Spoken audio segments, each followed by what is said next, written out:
여러분 안녕하십니까? 헬로티비 주말 뉴스입니다. 연말연시 어려운 이웃을 돕기 위한 2021 희망 나눔 캠페인이 시작됐습니다. 코로나19 여파로 올해는 모금 목표액이 줄었는데요.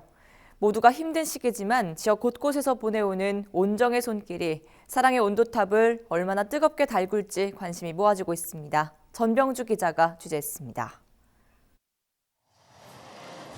올해도 어김없이 사랑의 온도탑이 등장했습니다. 대구시의 올해 목표액은 84억 원. 최근 4년 사이 가장 낮은 금액입니다. 목표액을 줄인 것은 이번이 처음입니다. 코로나19로 모두가 힘든 시기인 만큼 시민들의 기부 피로도를 줄이기 위해서입니다. 목표액의 10%를 달성할 때마다 수온주가 1도씩 올라갑니다. 이번에 모이는 모금은 대구 시내의 복지단체 그리고 저소득층과 또 사각지대에 있는 분들 그리고 코로나19를 위해서 모금이 되어서 사용될 것입니다. 대구 시민들의 뜨거운 열기가 합쳐진다면 금년에도 사랑의 온도탑이 100도를 분명히 넘을 것으로.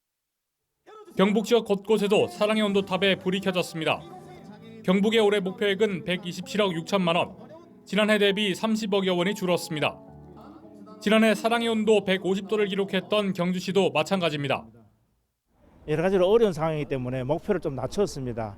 6억 정도 목표를 세웠는데 100도 이상 벌벌 끓어서 온정으로 넘치는 우리 경주가 되었으면 좋겠습니다.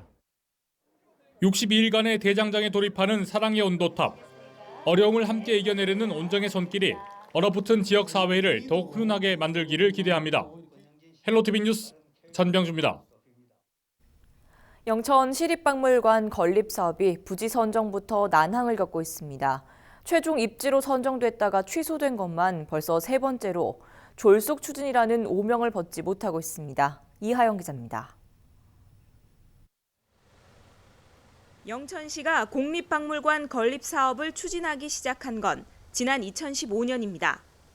당시 완산동 고분군 일원에 박물관을 지으려 했지만 문화체육관광부로부터 부적격 판정을 받았고 이후 옛 임고중학교를 부지로 선정했지만 접근성과 예산 확보 등의 문제로 무산됐습니다. 지난해 4월 타당성 조사를 통해 활용동 일원을 최종 부지로 낙점했지만 이마저도 취소됐습니다. 영천시의회는 행정사무감사를 통해 집행기관에 책임을 물었습니다. 기주가 7분입니다. 그죠? 예, 그렇습니다. 그때 그 공고 신청할 때 기주 2분만 보상 동의를 해서 그때 신청을 했지 않습니까? 신청을 했는데 지금은 그러면 이제 공모가 이제 탈락이 안 됐습니다. 탈락되고 지금 다시 우리가 재신청은 언제쯤 하실 예정입니다. 여기는 완전 이제 부지를 이제 매입하기 어렵다 해서 그 부지는 완전 포기하는 겁니까? 어떻게 합니까? 영천시는 토지 감정 가격과 소유자들이 원하는 보상 금액의 차이로 부지 확보에 어려움이 있다며 대체 부지를 찾고 있다고 해명했습니다. 주거자는 감정가하고 토지 소유자가 원하는 가격이 거의 배 차이가 나서 최종 서부동 행정보호센터에서 만나서 한 헌신탄하게 얘기를 했습니다. 그런데 그분들이 도저히 수용 불가능하다. 그렇게 지금 그렇게 저희 대체 부지를 찾을 추진된 부지를 놔두고 이제 의원님하고 전문가들하고 같이 논의해서 결정할 예정입니다.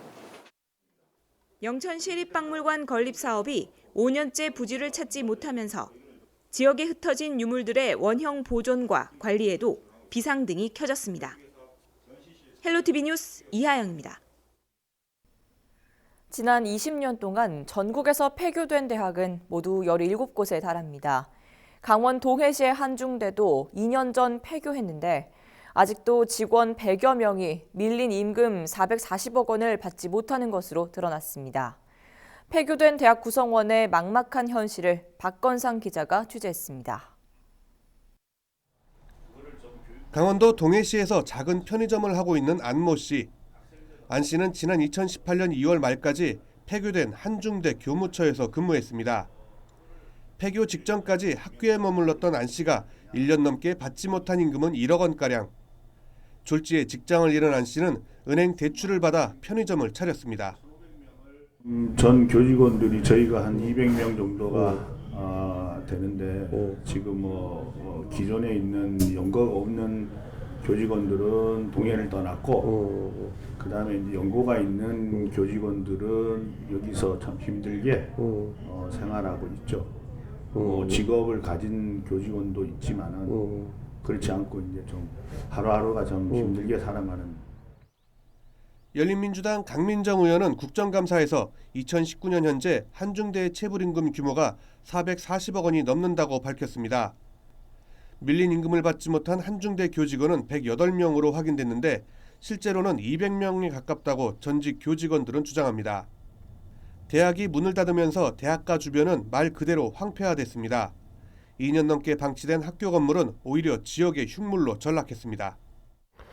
학생들이 쓰던 자판기는 보시는 것처럼 널브러져 있습니다. 그리고 현관문도 산산조각이 난 채로 폐교 이후 2년 동안 그대로 방치되어 있습니다. 학생들이 떠나면서 원룸 건물은 대부분 비었고 대학가 주변은 유령도시나 다름없는 상황입니다. 그렇죠. 맞는 동안 많이 비고 많이 어렵죠, 마을이. 사정이 이렇지만 학교 부지와 시설 활용 방안은 여전히 찾지 못했습니다. 학교법인의 채권 문제가 해결되지 않았기 때문입니다.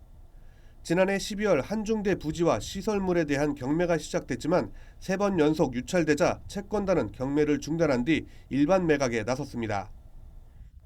폐교대학의 문제는 이제는 정부가 좀 앞장서서 정책을 내놓아야 된다고 생각을 하고요. 폐교대학 종합관리지원센터의 설치나 운영을 좀 바탕으로 해가지고 폐교대학 교직원에 대한 사회적 안전망이 갖춰질 수 있도록. 지난 2000년 이후 폐교된 대학은 모두 17곳. 폐교된 대학의 교직원들은 밀린 임금이라도 청산받기만을 바랄 뿐입니다. 헬로티비 뉴스 박건상입니다. 남원 서남대는 지난 2018년 폐교 후 수년째 청산 절차가 진행되고 있습니다. 하지만 청산 절차는 지지부진한 데다 새로운 대안도 마련되지 않고 있어 인근 상가와 주민들의 어려움이 가중되고 있습니다. 김남호 기자가 취재했습니다. 지난 2018년 2월 폐교가 결정된 남원 서남대 교정입니다. 폐교 후 3년이 지난 옛 서남대 교정에는 잡초만 무성한 채 을씨년스러운 모습만 남아있습니다. 서남대학교 폐교 이후 학생들과 교직원들이 사라지면서 보시는 것처럼 교정은 물론 주변 상가들까지 폐허가 되어가고 있습니다. 인구 8만여 명의 작은 도시에서 종합대학이 폐교됨에 따라 주변 지역 경제는 완전히 붕괴됐습니다. 옛날에 비해서 지금 옛날에 상가가 활성화될 때는 막 많이 됐었네. 지금 몰라요. 그게 10분의 1나 있었던 멀쩡해. 옛날에 슈퍼가 막 9개, 10개 있었는데 지금 하나 있고 그래 지금 별로 행정에서 신경을 안 쓴 것 같아요. 일치 이 서남대학교에 대해서. 서남대 부지를 활용해 국립공공의대를 설립하는 방안이 추진됐지만 최종 부지는 남원의료원 옆으로 선정됐습니다. 서남대 주변 상인들은 월세를 낮추는 등 안간힘을 써보지만 상권을 살리기에는 역부족입니다. 상가가 어디인가 봐봐요. 원룸도 하고 계세요? 예, 원룸도 제가 지금 살고 있었는데 이거 진짜 싸게 내가요. 한 달 10만 원 받아요. 저렇게 다 해놓고 세탁기, 에어컨, 인터넷 유선 다 해놓고도. 그거 좀 분실이 많죠. 얼마나 그분들 여기 싸는 서남학원 청산위원회는 인수자를 찾지 못한 채 서남대 부지 1차 처분 기간이 지난 8월 만료되면서 새로운 청산 절차를 추진하고 있습니다. 청산 절차는 교육부의 허가를 맡아서 진행을 하는 작업이고 저희가 맡았던 기간이 올해 종료가 됐기 때문에 다시 재신청 지금 작업을 하고 있고. 남원시는 서남대 청산 절차가 완료된 이후 활용안 등 지역경제 활성화 대책을 강구하겠다는 입장입니다.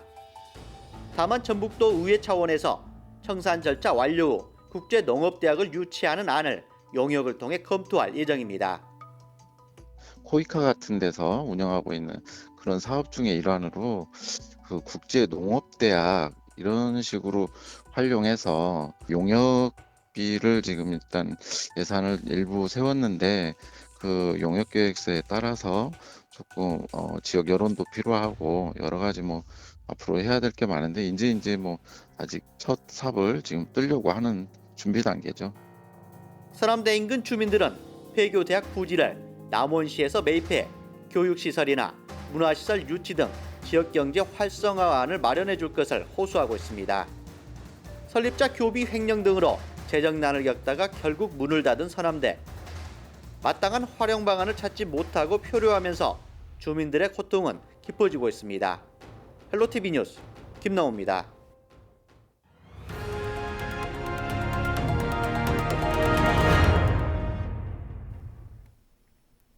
안동시가 하회마을과 도산서원 등 주요 관광지 입구에 체온 측정과 소독, 방문 확인을 자동으로 할 수 있는 야외 안심방역 게이트를 국내 최초로 설치했습니다.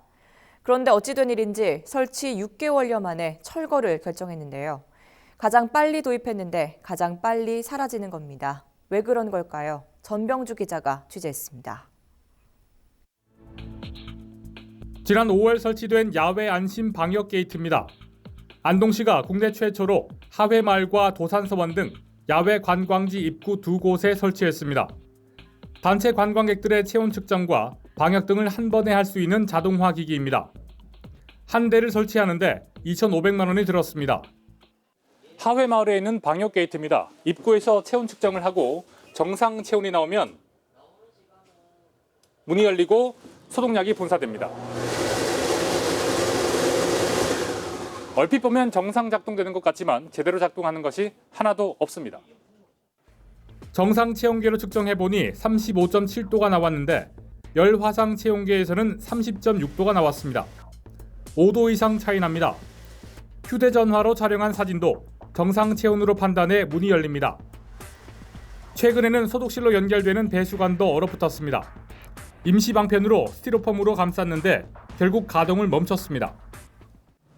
계속 강력하게 얘기를 했음에도 불구하고 조치를 안 해줬어요. 그런데 그래서 이제 하회마을 관리사무소에서 그 자체적으로 혈세를 써가면서 그렇게 조치를 지금 한 상태거든요. 제가 듣기로는 한 3번 정도 기계가 교체가 된 걸로 그렇게 알고 있습니다. 납품업체는 동파로 인한 결함에는 책임이 없다고 밝혔습니다.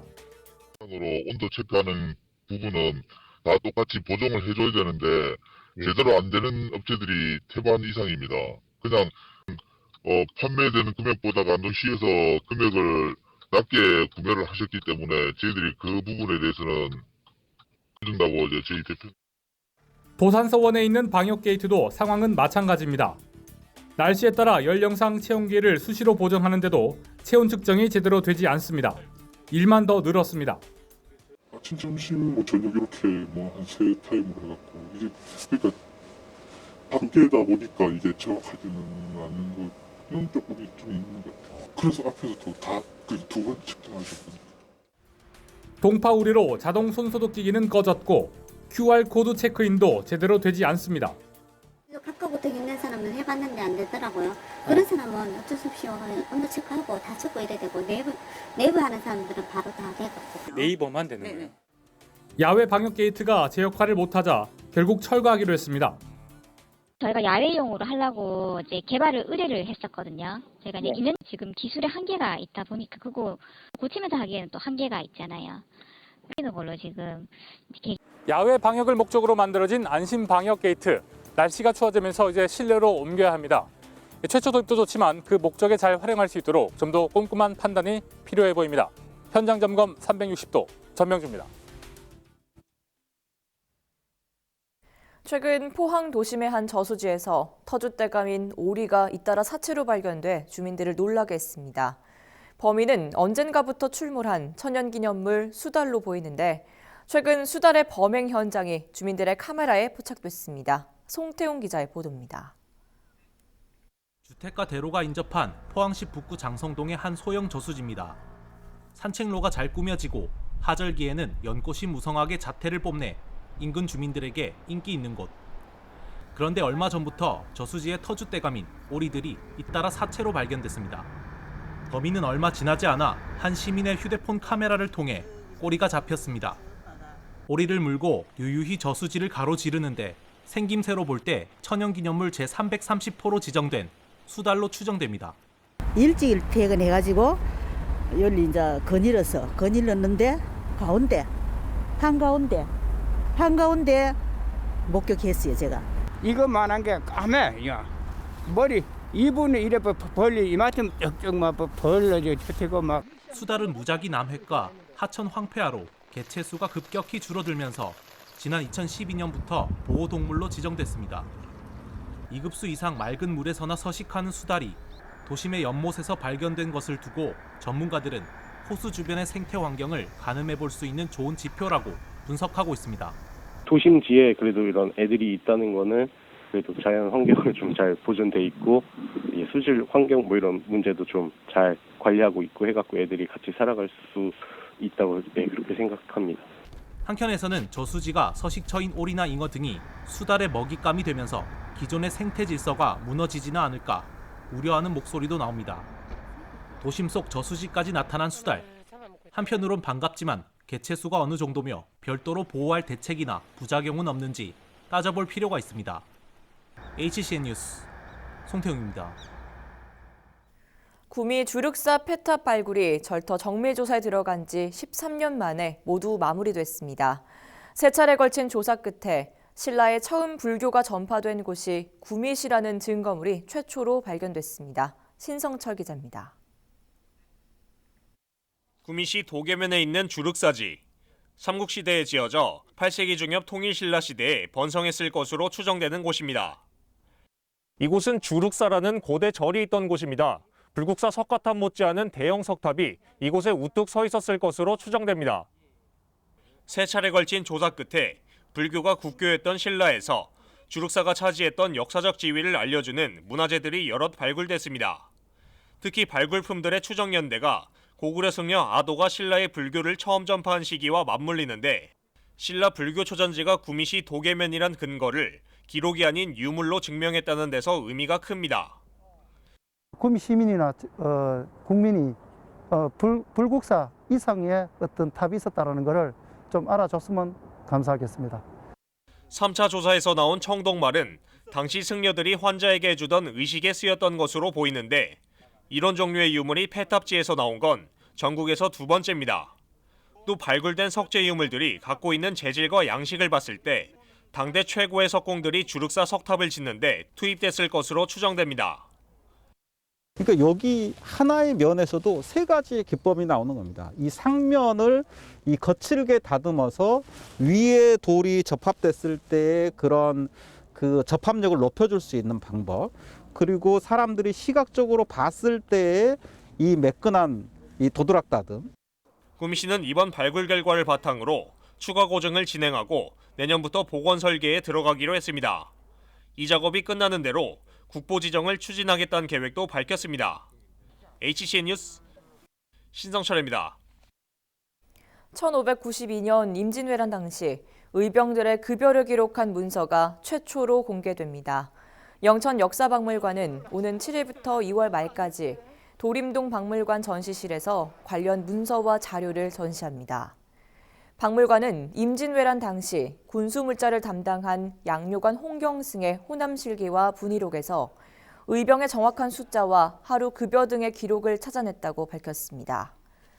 박물관은 오랜 기간 임난사에 대한 사료 발굴과 기초 연구를 통해 육지전에서 최초로 승리한 영천선 수복 전투 기록을 발굴한 바 있습니다. 경상북도가 깨끗한 수돗물을 공급하기 위해 내년부터 정수장 위생관리 개선 사업을 추진합니다. 오는 2022년까지 사업비 146억 원을 투입해 도내 11개 시군 17개 정수장에 방충시설을 설치하고 정수장 내부로 유충 등 생물체 유입을 원천 차단할 계획입니다. 수질 관리 항목으로 기존 맛과 냄새 항목 외에 이물질 항목을 추가 도입하는 등 정수장의 운영 방식도 강화하기로 했습니다. 이상으로 주말 뉴스를 모두 마치겠습니다. 시청해주신 여러분 고맙습니다.